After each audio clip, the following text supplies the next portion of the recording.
So this is a week 5, and in this session we will solve the previous year GATE question, particularly on the topic of air pollution. So beginning with the first question. So in 2018, the question came that, am I audible to all of you? Am I audible? Okay.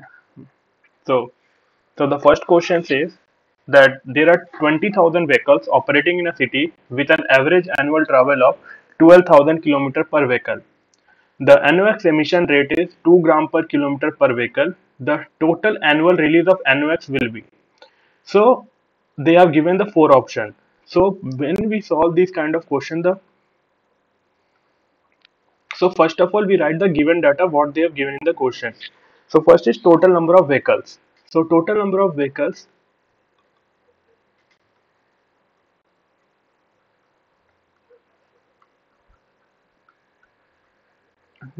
Total number of vehicles is 20,000. Okay, so and the average annual travel is 12,000 kilometer. So average annual travel is average annual travel is 12,000 kilometer per vehicle. Okay. Now the NOx emission rate is 2 gram per kilometer per vehicle. So NOx emission rate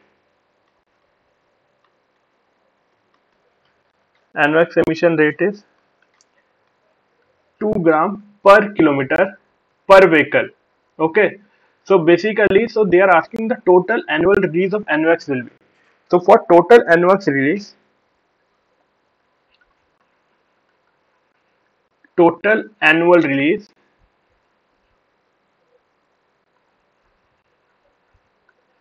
will be. So first is total number of vehicles. Total number of vehicles multiplied by average annual travel. Average annual travel multiplied by the NOx emission rate. Okay. So now for now to calculate the total annual release,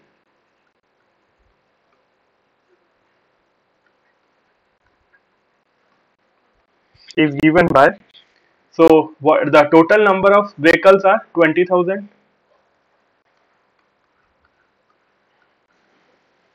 and the average annual travel is 12,000,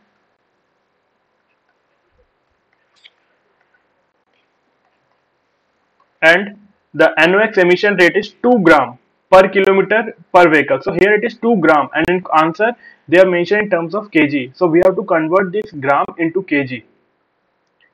So 2 into 10 to the power 3 kg.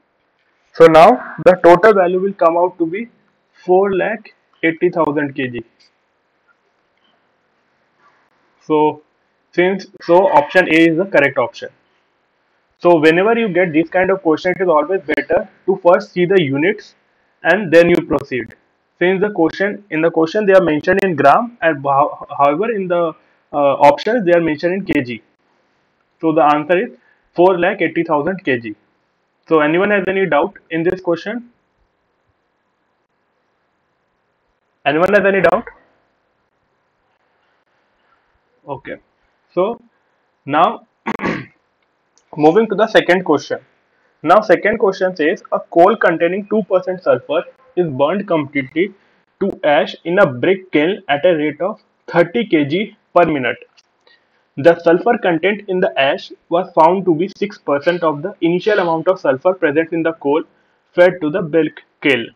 The molecular weight of sulfur, hydrogen and oxygen are 32, 1 and 16 gram per mole respectively. The annual rate of sulfur dioxide emission from the kiln in tons per year up to 2 decimal places is. So for this kind of question, it is so basically, so they are asking, so 30 kg per minute the brick kiln. So annual rate they are asking. First of all, the question says annual rate of sulfur dioxide emission. The coal containing only 2% of sulfur is burned completely in a brick kiln at a rate of 30 kg per minute. 30 kg per minute it is burned. So the total coal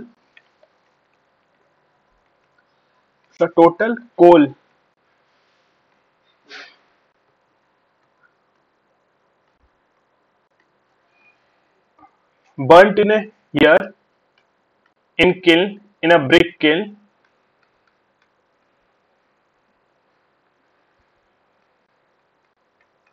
is, so 30 kg per minute. So for 30 kg we have to convert it into 30 kg in a year, for a year.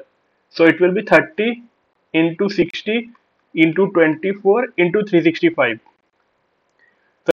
So it is given in per minute, we convert it into per day, and then we multiplied by the total number of days, that is 365.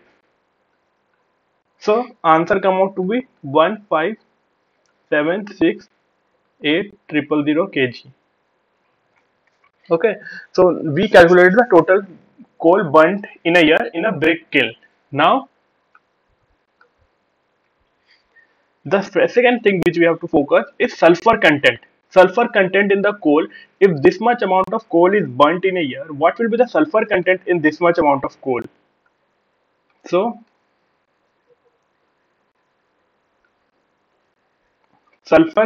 present in the coal,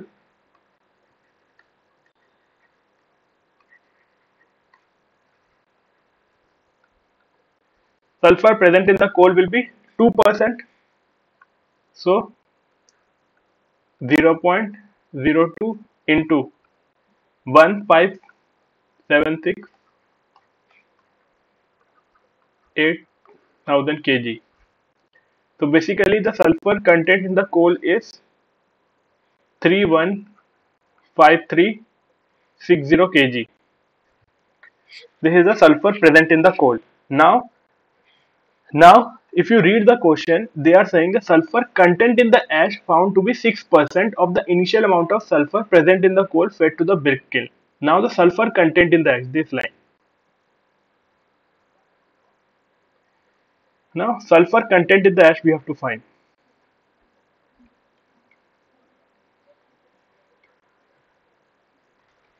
Sulfur content in the ash. Sulfur content in the ash is basically in the question they are telling 6% of the initial amount of sulfur present in the coal. So therefore 0.06 into 315360 kg. Okay, so we will get this as 18921.6 kg. So first we calculated, basically in this question we first calculated the total coal burnt in a year. Okay, once we know the total coal burnt in a year, we calculated the sulfur present in the coal. This is the second. Then we calculated the sulfur content in the ash. This is third. Now the thing is sulfur oxidized. So just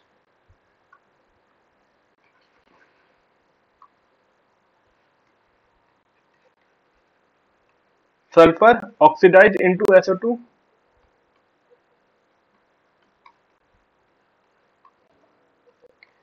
is oxidized. This is oxidized. Okay, so sulfur oxidized in the SO2, how much it will be? So basically, if 0.06% is content in the is present in the air, so obviously the 90 remaining, if 6% is present in the air, so remaining 94% will be oxidized into SO2.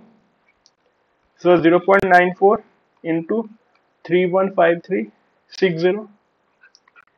This will come out to be 296,438.4 kg.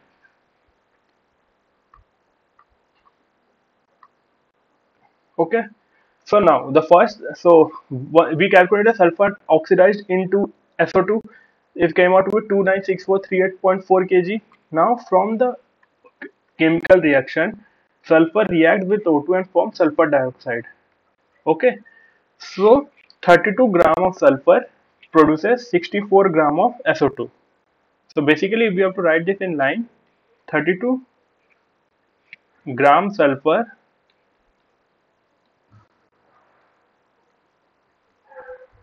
produces 64 gram SO2. based on the chemical react equation. So then this much amount of sulfur will produce how much of SO2? So 296438.4 kg sulfur will produce 64 by 32 unitary method simply into 296438.4. So if you calculate it, you will get 592876.8 kg. But in question, they are asking in terms of tons per year. Tons. We got in terms of kg. To convert it into tons, it will be 592.876 tons. Okay. So this was the solution, 592.876 tons. So initially in this question we calculate the total coal burnt in a year in the kiln, then we calculate the sulfur present in the coal, then sulfur contained in the ash and sulfur oxidized into SO2. So this much, then from the chemical equation we found 32 gram of sulfur produces 64 gram of sulfur dioxide. So using this we unitary method we applied, then how much amount of kg this sulfur will produce sulfur dioxide? It is 592.876 tons. So I hope with this will be clear. Is it clear?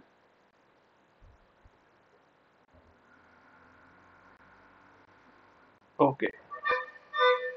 We will move to the next question. So in this question, so they are asking which one of the following is a secondary pollutant.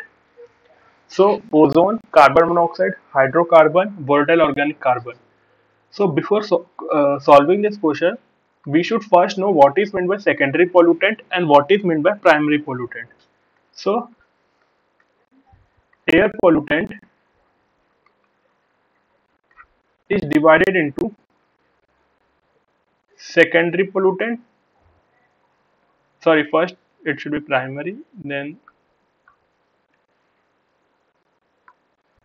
it is first divided into primary pollutant and then it is divided into secondary pollutant. Now pollutant, so basically primary and secondary. Now coming to the definition point of view, which is very important.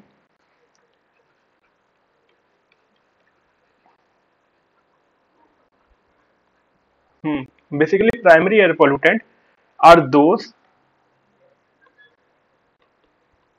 primary air pollutant are those which are emitted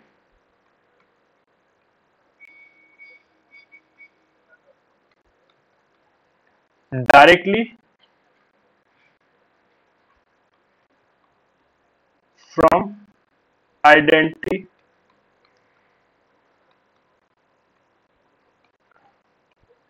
source. Okay, the primary pollutant are those which are emitted directly from the identifiable source. So examples of primary pollutant basically includes examples of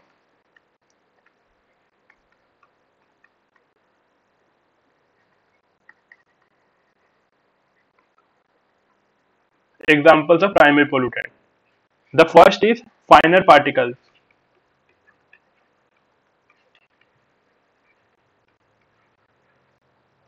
Second is less than 100 micron. Second is coarse particles.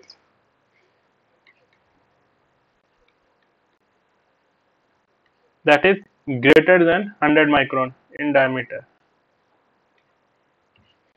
Third is sulfur compound.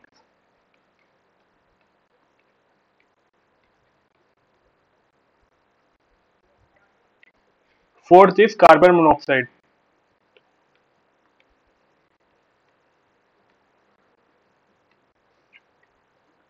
Fifth is halogen compounds.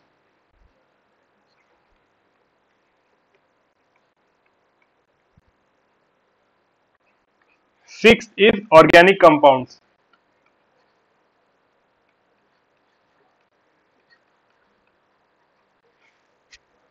Seventh is radioactive compound.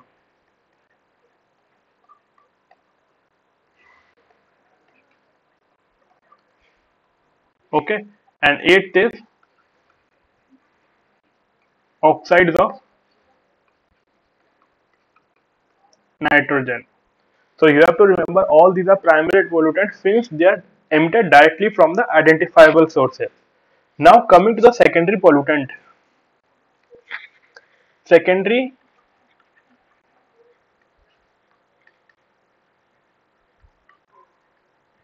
secondary pollutant are those which are produced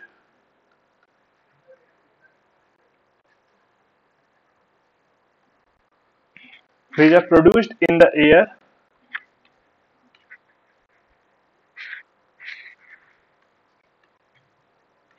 by the interaction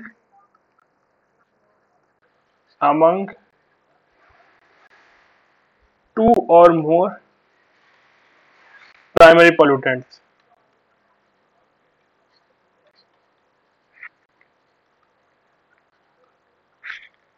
or by reaction with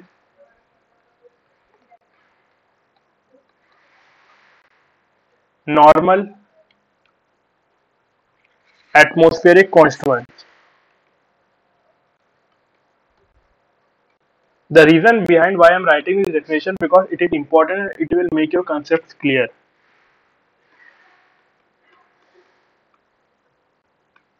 Atmospheric constituents with or without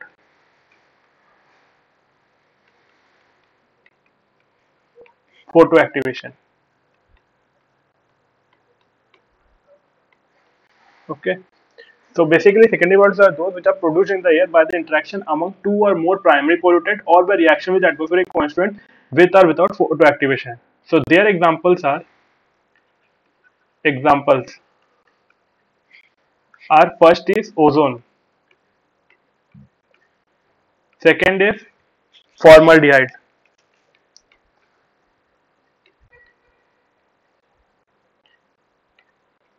third is pan peroxyacetyl nitrate,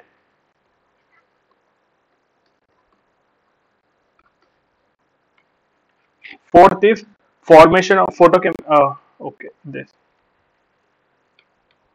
formation of acid mists due to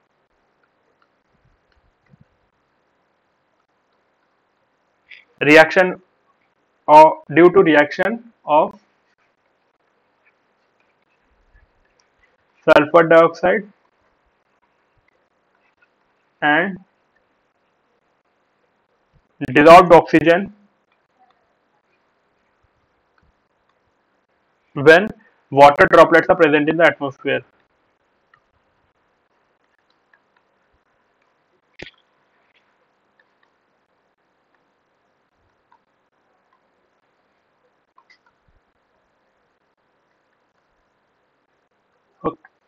Okay, now this is fourth, and the fifth one is photochemical smog.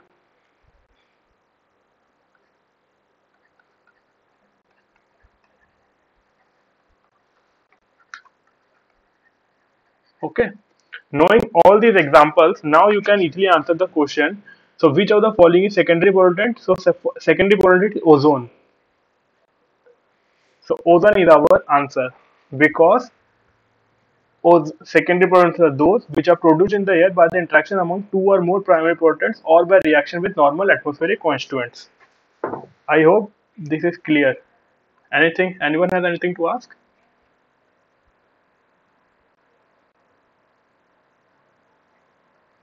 Okay. We will proceed to the next question then. So the next question says the liquid form of particulate air pollutant are.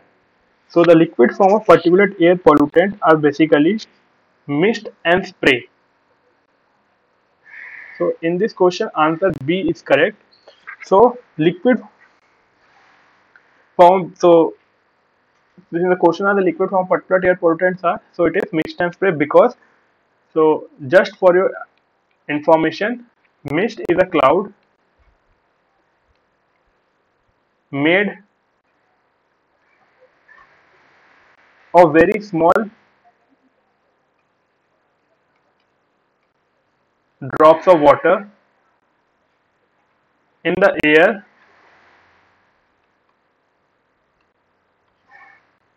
just above the ground,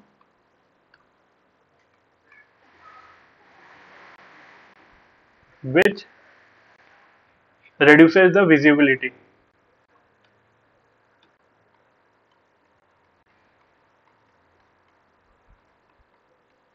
Okay, so there are different forms are also like solid, liquid. So I will just give you a brief table so that apart from this, if any question they get asked, so you are able to answer. So basically, major classes,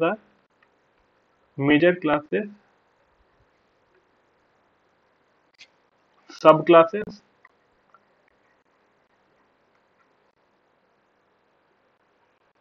and so the first class is particulate. So under this, there can be solid and it can be liquid.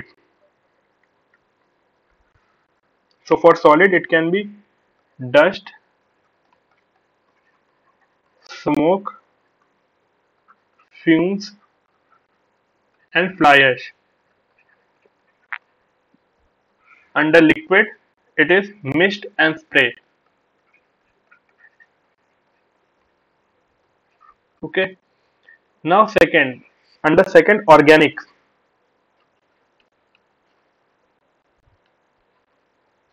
Under organics, it is gaseous hydrocarbon,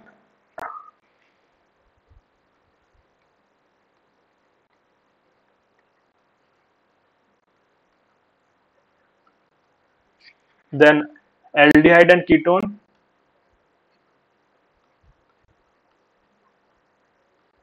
then it is other organics. Other. Okay. In case of gaseous hydrocarbon, it is hexane, benzene, methane. In case of aldehyde and ketone, it is for acetone and formaldehyde. Okay. In case of third, it is alcohol. Alcohol, chlorinated hydrocarbon. Chlorinated hydrocarbon. Now another third class is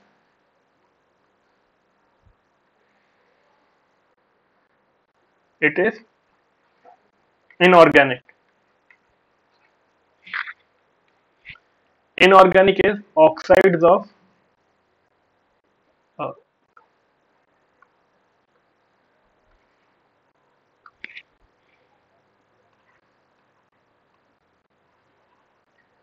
oxides of carbon, sulfur, and nitrogen. Oxides of carbon, sulfur, and nitrogen. Under carbon, it is CO and CO2. Under sulfur, it is SO2 and SO3. Under nitrogen is NO2 and NO. So these are very important. So tomorrow, in next time, they can ask something from this only. What are the inorganic forms of carbon? So CO and CO2 or sulfur. So basically, you should remember all. It is better if you remember all this. So in this question, it was mist and spray. So I clearly elaborated the table. So it will be helpful for you. Now coming to the next question. So a bag of filter has to treat 12 meter cube per second of waste gas continuously. The bag house is to be divided into 5 sections of equal cloth area such that one section can be shut down for cleaning and or repairing. while the other four sections continue to operate. An air to cloth ratio of 6 meter cube per minute per meter square cloth.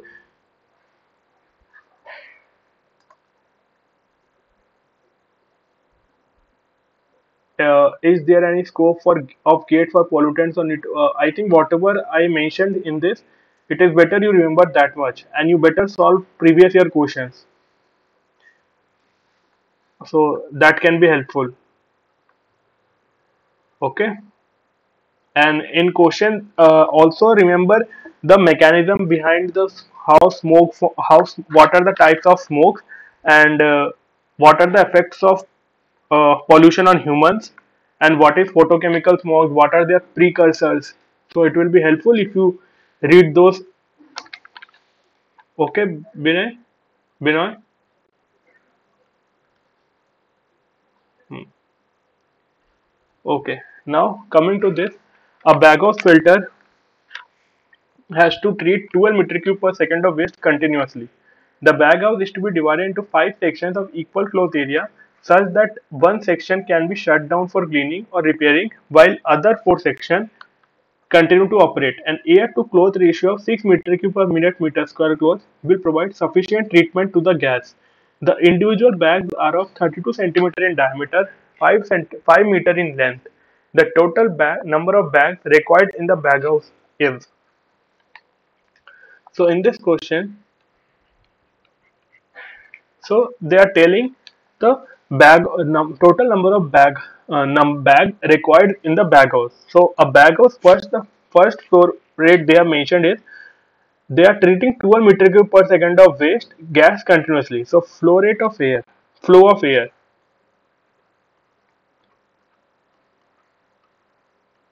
it is 12 meter cube per second, and air to cloth ratio is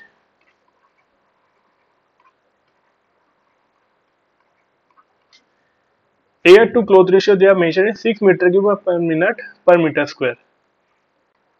6 meter cube minute meter square. Okay. So now you can see if you so total to calculate the total surface area of cloth.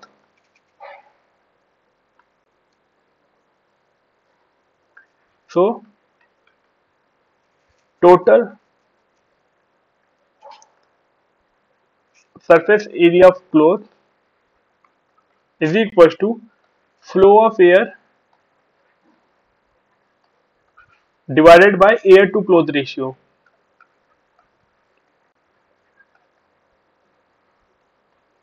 So see here unit you can see flow of air is meter cube per second, air to cloth ratio is meter cube per minute per meter square. So if we divide flow of air to air by closure, we will get the total surface area of cloth.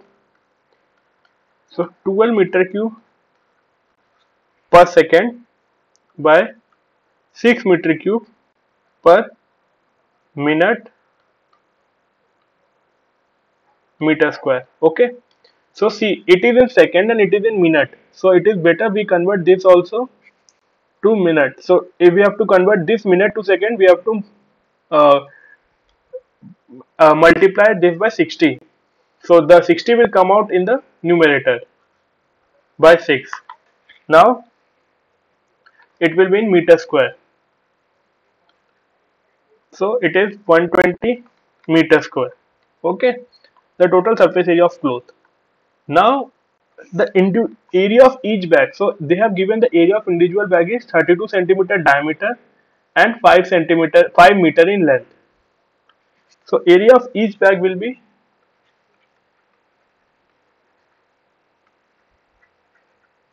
area of each bag. It will be pi dl 2 pi rl. So 3.14 into diameter they have mentioned as 32 centimeter. For meter 0.32 and for length it is 5 meter. So 3.14 into 0.32 into 5 you will get 5.024 meter square. Okay. There. So this is the area of each bag. So therefore from this we can calculate number of working bags required. So total area we calculated 120. This is the total surface area of cloth 120. Area of each bag is 5 meters square, around 120 divided by 5.024. So we will get near to 23.88, which will be equal to 24 bags. Okay. So now this 24 bags, and in the question they have also mentioned that the bag house is divided into the bag houses to be divided into 5 sections of equal cloth area such that one section can be shut down for cleaning and repairing, okay, while a other section continue to operate. Okay, so in the next slide, since the bag house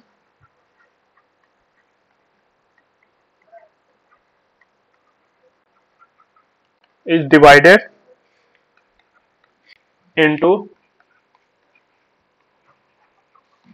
5 equal sections of each cloth area, so that one section can be shut down for cleaning or repair. Okay, so therefore the minimum bags required per section is will be 24 by 4. These are the minimum number of bags. So 24 by, if we do, we will get 6 bags.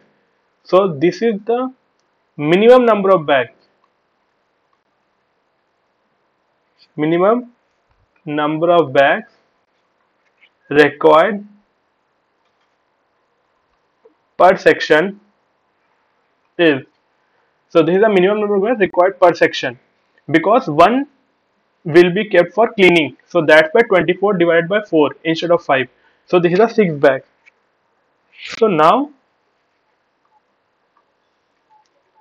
6 bags. So total number of bags. So since they asked what, so in the question if you say that they have asked the total number of bags required in the bag out. So the total number of bags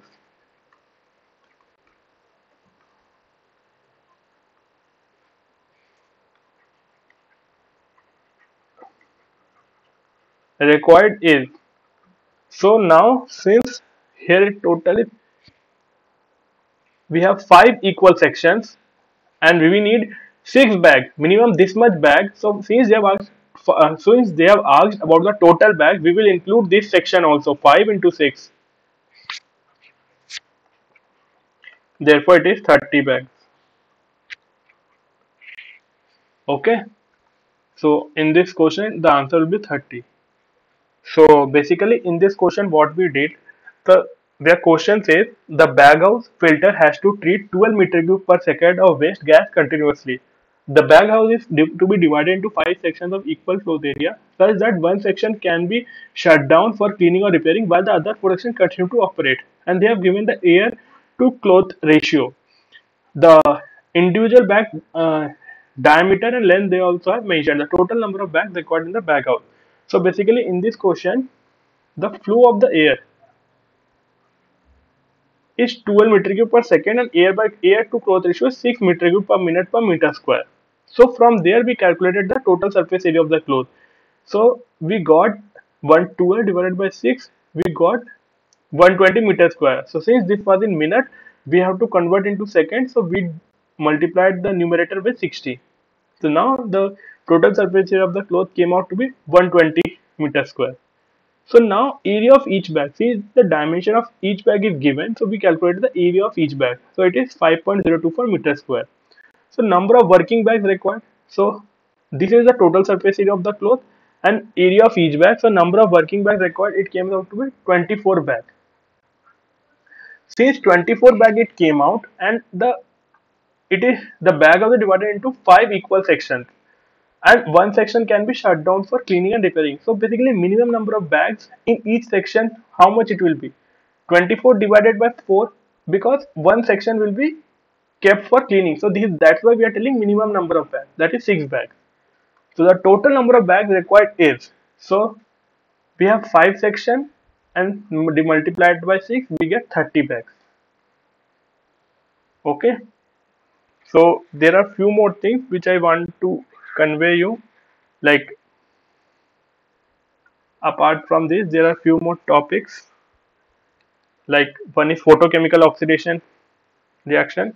So one is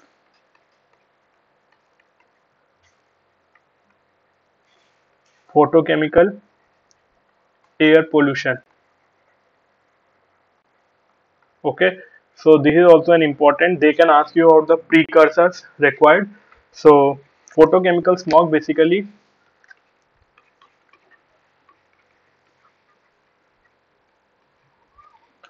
photochemical smog is formed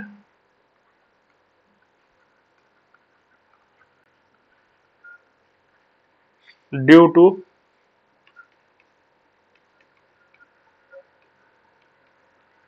photochemical oxidation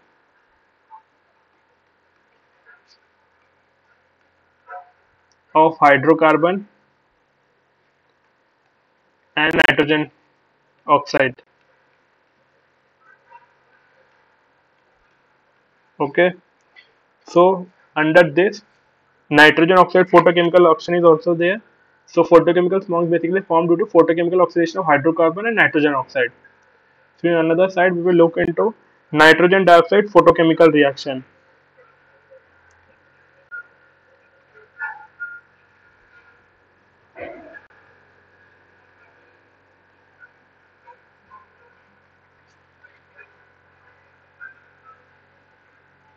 Photochemical reaction. Okay. So in this, ultraviolet length energy is absorbed by the NO2. NO2 absorbing H nu, it forms highly energized molecule this. So then it decomposes down.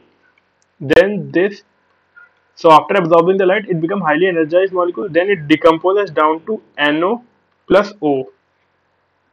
Then this atomic O oxygen, it reacts quickly with the molecular O2. So O plus O2 forms O3. This ozone may also react with the NO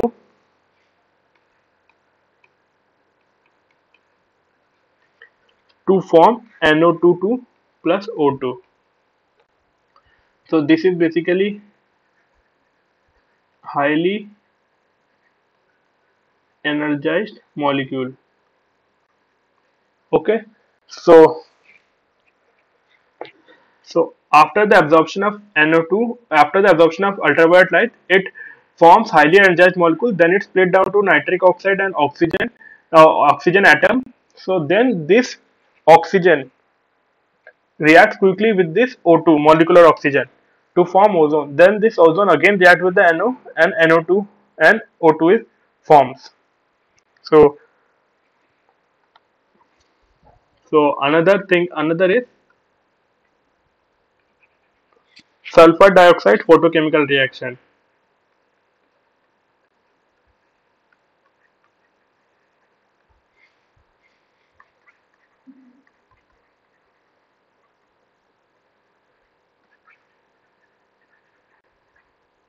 Sulfur dioxide photochemical reaction. So in this, ozone O3 may be formed in the atmosphere as a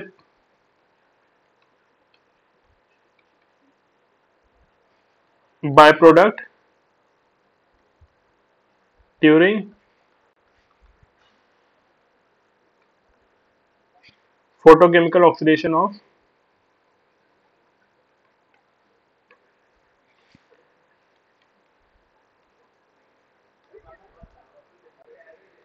sulfur dioxide to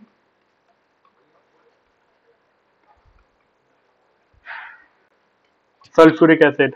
Okay, so this so there are various factors which affect the photochemical. So just factors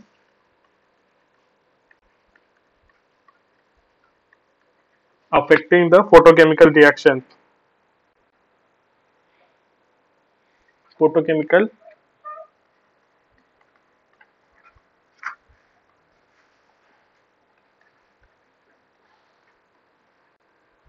photochemical reaction. The first is light intensity.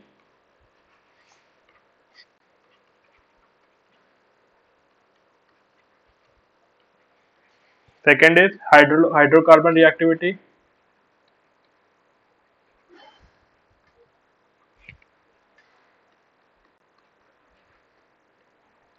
Third is presence of light absorbers.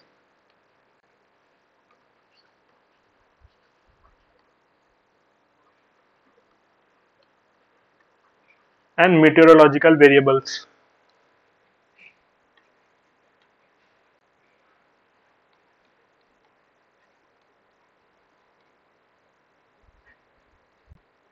Meteorological variables. And fifth is ratio of hydrocarbon to nitric oxide. So just remember on one more point, ozone and peroxyacetyl nitrate. Ozone O3 and peroxyacetyl nitrate are the most significant constituents of photochemical smoke.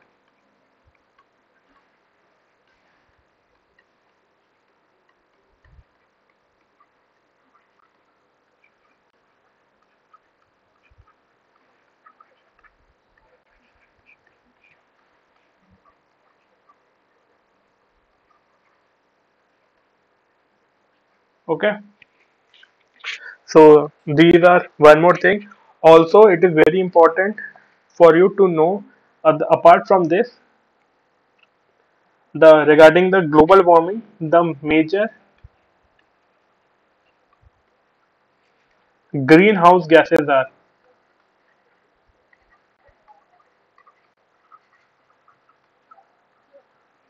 So remember, one is carbon monoxide, second is methane, third is nitrous oxide, fourth is chlorofluorocarbon. Okay, so in a gate they can ask you which one of the following is a greenhouse gases. So you should know this. This is a very basic thing. And other is um, one more point which I want you to remember is atmosphere. Hmm. So also structure of atmosphere.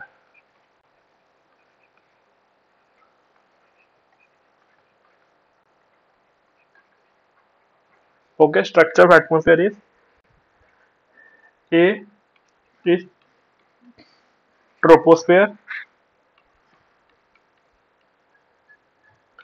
B is stratosphere, C is mesosphere, D is thermosphere.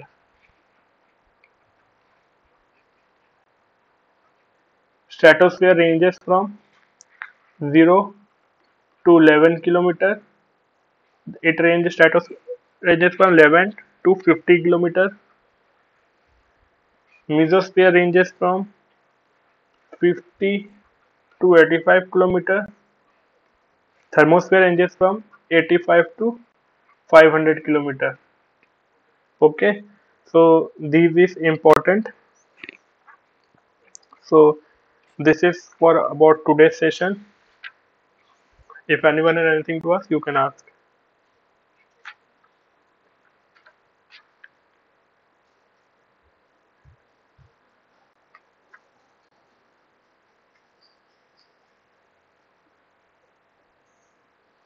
Sir, Yes. well, there was one question in GATE 2021 Hmm. regarding ammonia nitrogen, uh, presence of ammonium and NH3 based on pH.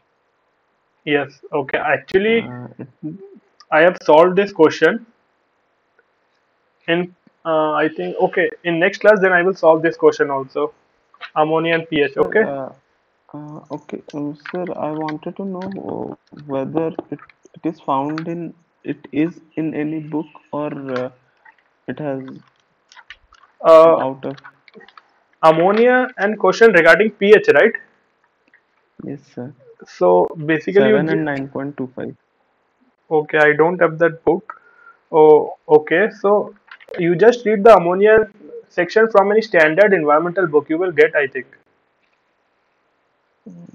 Mm, Like the ha- and there is a have you concept. found out anything like that? Actually, Uh, I checked, but I didn't find anything like that. okay. So, Yeah. whether am I missing any source where I should be studying from? That's why I'm asking you. Uh, See, like whatever standard books you are referring till now, refer that only because gate exams are near, right? In February. Yes, sir. So there is no need for you to refer any other standard books as of now. So better whatever Yes, sir. previous year questions is there, look for the solutions, what their solution says. Mm-hmm. Okay, and you read that only because this is the time when you should confined. You should not Hmm. make broad, right? Yes, sir. So in the next class I will discuss that also. Okay. Yeah, sure. Yeah. And other thing like try to solve previous year questions as much as time is possible, relate the understand the concepts behind it rather than learning the concept. Okay. Yes, sir. So few more topics in environment, air pollution, you just focus regarding the inversion and all types of inversion al. So they can ask those questions also. And control devices for particulate matter, what is the diameter and all, why there are so many are there, right? Spray tower, wet scrubber, electrostatic precipitator. So learn what are the diameters of which they remove and all. Okay. So you just, so should I write down the other important points which you should so types of pollutant removal,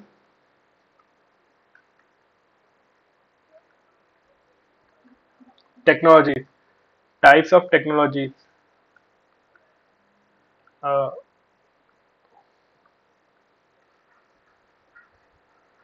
so air pollution technology, removal technologies.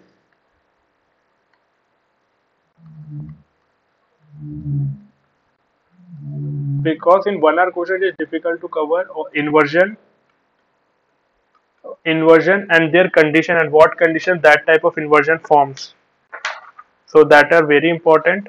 And what is lapse rate, what is adiabatic lapse rate. So it is better to you just read. And there is a plume behavior.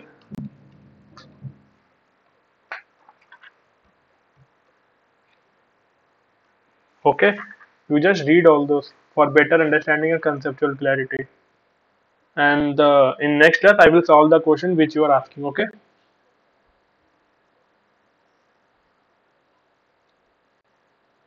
Okay. Yeah, welcome.